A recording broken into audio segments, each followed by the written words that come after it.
हरिः ओम। श्रीमद् वाल्मीकि रामायणे युद्धकांडे 80तमः सर्गः। रावण की आज्ञा से इंद्रजित का घोर युद्ध तथा उसके वध के विषय में श्री राम और लक्ष्मण की बातचीत। मकराक्षं हतं श्रुत्वा रावण समितिञ्जयः रोषेण महताविष्टो दंतान कटकटाय च। मकराक्ष को मारा गया सुनकर समर विजयी रावण महान रोष से भरकर दांत पीसने लगे। कुपितश्च तदा तत्र किं कार्यमिति चिन्तयन् आदिदेशात् संक्रुद्धो रणायेन्द्रजितं सुतं। कुपित हुआ वह निशाचर उस समय वहां इस चिंता में पड़ गया कि अब क्या करना चाहिए। उसने अत्यंत क्रोध से भरकर अपने पुत्र इंद्रजित को युद्ध के लिए जाने की आज्ञा दी।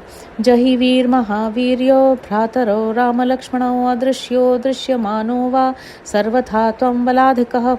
वह बोला, वीर तुम महापराक्रमी राम और लक्ष्मण दोनों भाइयों को छिपकर या प्रत्यक्ष रूप से मार डालो, क्योंकि तुम बल में सर्वथा बड़े चढ़े हो। त्वमप्रतिम कर्माणमिन्द्रं जयसि संयुगे किं पुनर्मानुषौ दृष्ट्वा न मदिष्यसि संयुगे। जिसके पराक्रम की कहीं तुलना नहीं है, उस इंद्र को भी तुम युद्ध में परास्त कर देते हो, फिर उन दो मनुष्यों को रणभूमि में अपने सामने पाकर क्यों नहीं मार सकोगे। तथोक्तो राक्षसेन्द्रेण प्रतिगृह्य पितुर्वचः यज्ञ भूमौ स विधिवत पावकम जुहुवेन्द्रजित। राक्षस राज रावण के ऐसा कहने पर इंद्रजित ने पिता की आज्ञा शिरोधार्य की और यज्ञ भूमि में जाकर अग्नि की स्थापना करके उसमें विधि पूर्वक हवन किया। जुह्वतश्चापि तत्राग्निं रक्तोष्णीशधराः स्त्रियः आजग्मुस्तत्र सम्भ्रान्ता रक्षस्यो यत्र रावणिः। उसकी अग्नि में हवन करते समय लाल वस्त्र धारण किए बहुत सी स्त्रियां घबराई हुई उस स्थान पर आईं जहां वह रावण पुत्र हवन कर रहा था। शस्त्राणि शरपत्राणि समिथोऽथ बिभीतकाः लोहितानि च वासांसि स्रुवं कार्ष्णायसं तथा। उसके तलवार आदि शस्त्र ही सरपत कुशास्तरण का काम दे रहे थे। बहेड़े की लकड़ी समिधा थी, लाल वस्त्र और लोहे का स्रुवा, ये सब वस्तुएं उपयोग में लाई गई थी। सर्वतोग्निम समास्तीर्य शरपत्रैः सतोमरैः छागस्य सर्वकृष्णस्य गलम चक्राह जीवतः। उसने तोमर सहित शस्त्र रूपी सरपत अग्नि के चारों ओर बिछा दिए। उसके बाद काले रंग के जीवित बकरे का गला पकड़कर उसे अग्नि में होम दिया। सक्रुद्धोम समिद्धस्य विधूमस्य महार्चशः बभूवुस्तानि लिंगानि विजयं दर्शयन्ति च। एक ही बार किए गए उस होम से अग्नि प्रज्वलित हो उठी। उसमें धुआं नहीं था और बड़ी बड़ी लपटें उठ रही थीं। उस अग्नि में वे सभी चिन्ह प्रकट हुए जो विजय की सूचना देते थे।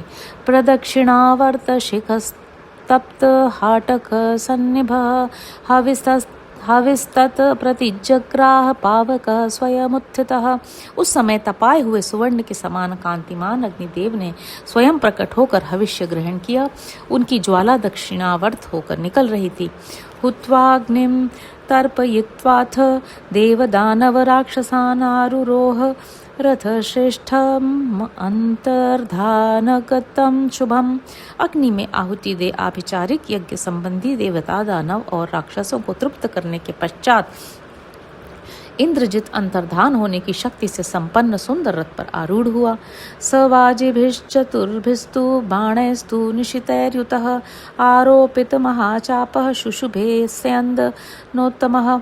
4 घोड़ों पहने बाणों तथा अपने भीतर रखे हुए विशाल धनुष से युक्त वह उत्तम रथ बड़ी शोभा पा रहा था। जाज्वल्यमानो वपुषा तत्पनीय परिच्छदः मृगैश्चंद्रार्ध चंद्रैश्च सरथः समलंकृतः। उसके सब सामान सोने के बने हुए थे, अतः वह रथ अपने स्वरूप से प्रज्वलित सा जान पड़ता था। उसमें मृग, अर्धचंद्र, पूर्णचंद्र अंकित किए गए थे, जिनसे उसकी सजावट आकर्षक दिखाई देती थी। जाम्बूनद महाकंबूर दीप्त पावक सन्निभा बभूवेन्द्रजितः केतुर्वैदूर्य समलंकृतः। इंद्रजित का ध्वज प्रज्वलित अग्नि के समान दीप्तिमान था। उसमें सोने के बड़े बड़े कड़े पहनाए गए थे और उसे नीलम से अलंकृत किया गया था। तेन चादित्य कल्पेन ब्रह्मास्त्रेण च पालितः स बभूव तुराधर्षो रावणी सुमहाबलः। उस सूर्य तुल्य तेजस्वी रथ और ब्रह्मा से सुरक्षित हुआ वह महाबली रावण कुमार इंद्रजित दूसरों के लिए दुर्जय हो गया था। सोभिर्निर्याय नगरादिन्द्रजित समितिञ्जयः हुत्वाग्निं राक्षसैर्मन्त्रैरन्तर्धानगतो ब्रवीत्। समर विजयी इंद्रजित नगर से निकलकर निर्वृति देवता संबंधी मंत्रों से अग्नि में आहुति दे अंतर्धान की शक्ति से संपन्न हो इस प्रकार बोला। अद्य हत्वारणे यौतौ मिथ्या प्रव्रजितौ वने जयम पित्रे प्रदास्यामि रावणायरणेधिकम। जो व्यर्थी वन में आए हैं अथवा झूठे ही तपस्वी का बाना धारण किए हुए हैं, उन दोनों भाई राम और लक्ष्मण को आज रणभूमि में मारकर मैं अपने पिता रावण को उत्कृष्ट जय प्रदान करूंगा। अद्य निर्वाणरामूर्विं हत्वा रामं च लक्ष्मणं करिष्ये परमां प्रीतिम इत्युक्त्वान्तरधीयत। आज राम और लक्ष्मण को मारकर पृथ्वी को वानरों से सूनी करके मैं पिता को परम संतोष दूंगा। ऐसा कहकर वह अदृश्य हो गया। आपपाताथ संक्रुद्धो दशग्रीवेण चोदितः तीक्ष्ण कार्मुक नाराचैस्तीक्ष्ण स्विंद्र रिपूरणे। तत्पश्चात दशमुख रावण से प्रेरित हो इंद्रशत्रु इंद्रजित कुपित होकर रणभूमि में आया। उसके हाथ में धनुष और तीखे नाराज थे। सददर्श महावीर्यो नागौ त्रिशिरसा विव सृजंता विषुजालानि वीरौ वानर मध्यकौ।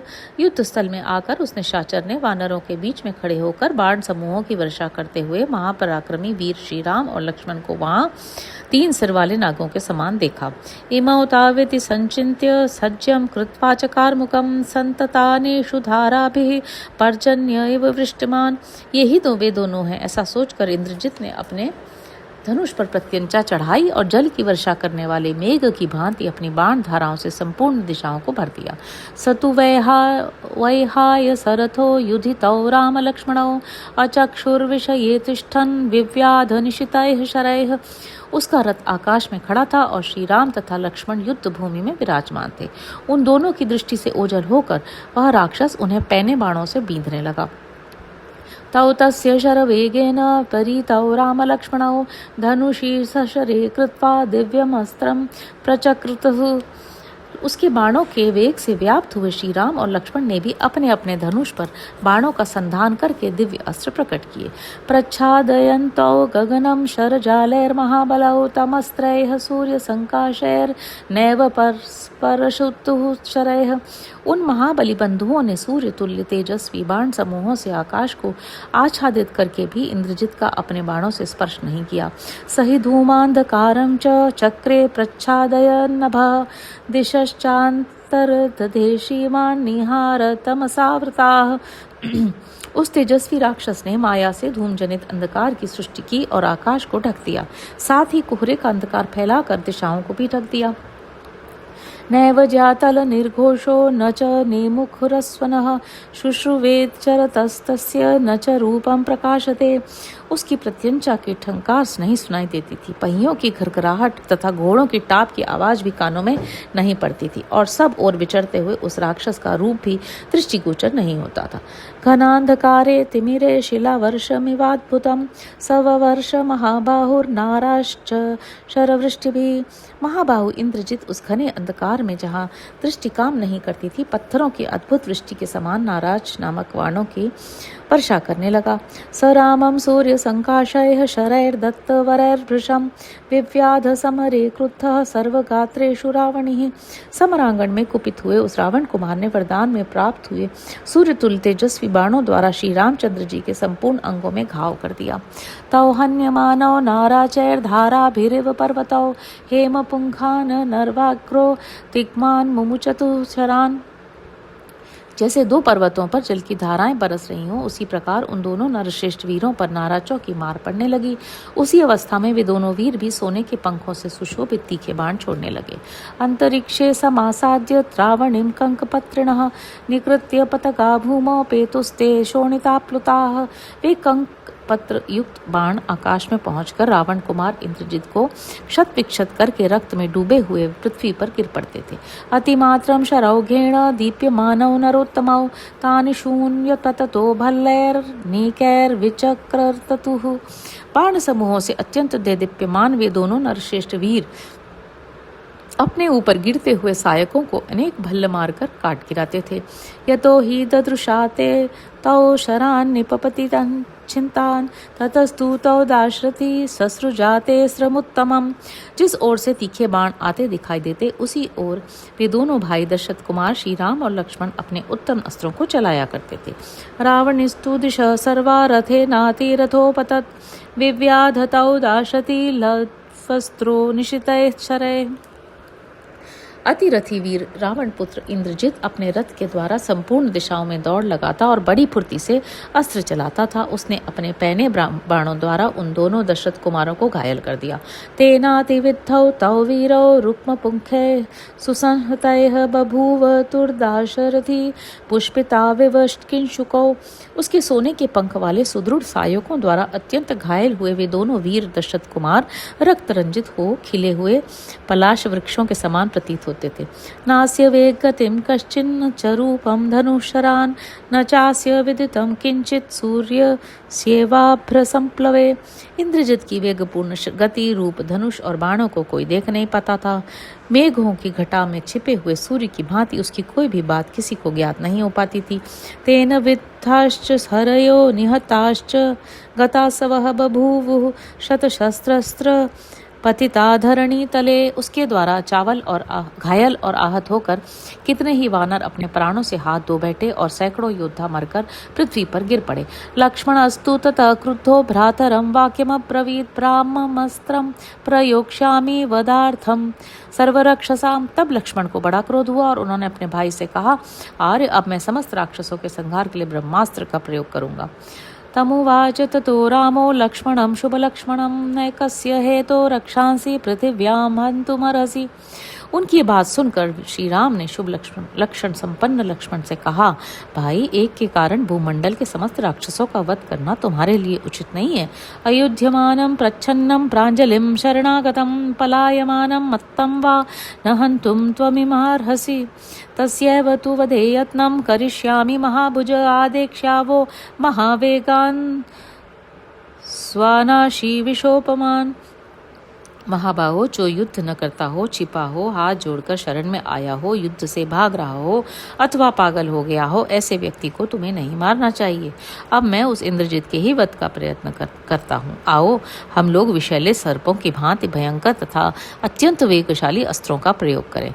तमेनं मायिनं शूद्र मंतरहित रथम बलात् राक्षसम निहनिष्यन्ति दृष्ट्वा वानरयूतपाः।